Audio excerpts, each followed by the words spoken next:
Welcome to US Today, News Channel fastest and most updated news on politics. The United States, Mueller hardball fuels Trump allies' anger toward probe, risks backfiring. Special Counsel Robert Mueller's tough tactics with investigation targets and witnesses are fueling complaints about the probe from President Trump and his allies at a critical stage, as key cooperation efforts seem to break down. Just this week, conservative author Jerome Corsi balked at a plea deal after complaining the Mueller team wanted him to admit to lying, which he claims he didn't do, only after he couldn't give them what they wanted.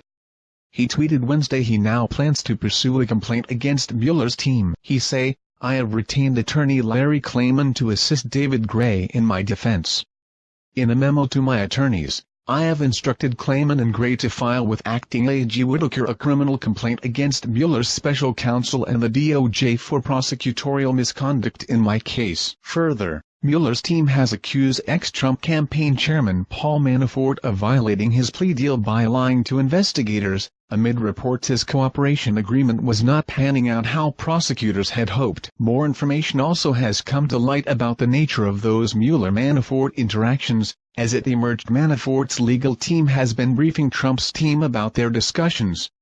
The briefings reportedly fueled tensions with Mueller's investigators, though it was already known that the president's and Manafort's legal teams have a joint defense agreement, meaning they share information. But through these briefings, Trump's team learned about Mueller's focused line of questioning. Specifically, top prosecutor Andrew Weissmann has been pumping Manafort for information about the president, with a focus on the highly scrutinized meeting at Trump Tower in June 2016 with Russian lawyer Natalia Veselnitskaya, and whether Trump knew about it in advance. Trump lawyer Rudy Giuliani said the president is very upset with how Manafort has been treated, saying they keep hammering him with the same questions, apparently seeking different answers. Manafort already was convicted on multiple counts of financial fraud over the summer in connection with work he completed in Ukraine as a political consultant. A subsequent deal in a related case was seen as an opening for Mueller's prosecutors to get new information, but that possibility seems to be diminishing. In a court filing on Monday, Mueller, Weissmann and several other investigators accused Manafort of violating his plea deal, which was agreed upon in September. After signing the plea agreement, Manafort committed federal crimes by lying to the Federal Bureau of Investigation and the Special Counsel's Office on a variety of subject matters, which constitute breaches of the agreement, Mueller, Weissmann, Jeannie Rhee and Greg Andres wrote in a court filing Monday. But Manafort's attorneys say he believes he has provided truthful information and does not agree with the government's characterization or that he has breached the agreement. James Trusty, a former federal prosecutor and senior Justice Department official, noted a judge will ultimately decide whether Manafort violated his plea deal. The breach of a plea agreement is a spectacularly ugly moment for everyone involved, Trusty, now a white-collar attorney at IFRA Law, told Fox News.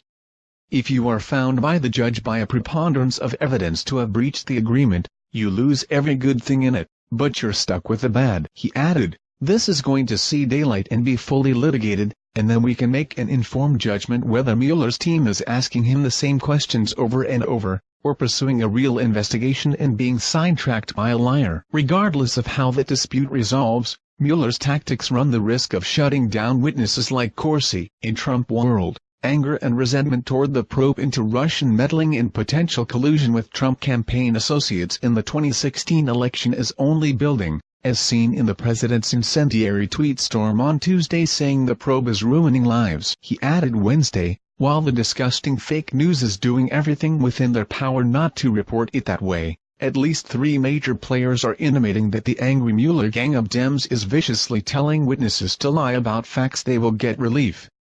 This is our Joseph McCarthy era." Former U.S. Attorney Joseph DeGenova, a Trump ally, called Weissmann one of the most unethical prosecutors ever to be in the Justice Department. Weissmann has overseen controversial prosecutions in the past that ultimately resulted in dismissed convictions and allegations of prosecutorial misconduct. Meanwhile, Corsi plans to reject a potential deal with Mueller involving a perjury plea. The crucial piece of information was that he purportedly notified Trump associate Roger Stone in August 2016 that WikiLeaks intended to release information damaging to Hillary Clinton's presidential campaign. But Corsi complained he was cornered by Mueller, blasting the probe in an interview with Fox News' Tucker Carlson tonight. He said he did not knowingly give prosecutors false information, claiming he forgot about emails shown to him during his first interview, noting they were among 60,000 contained on a laptop he provided to the special counsel's office. The special counsel came in and they actually sent me home and gave me an opportunity to review the emails, Corsi said Tuesday. When I came back, I amended the testimony to say that I now remember the email.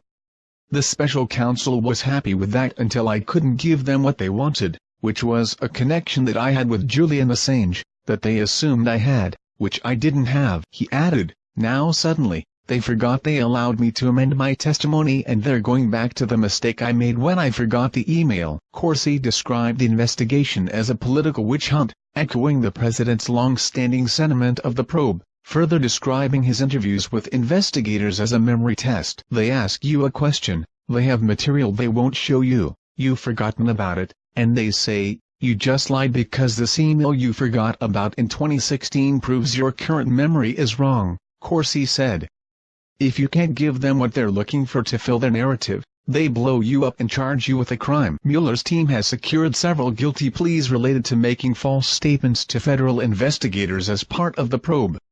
But Trusty told Fox News that does not suggest a particularly successful investigation. It's heavy on false statement charges, and that doesn't suggest that it's moving in the right direction for the prosecution, Trusty said.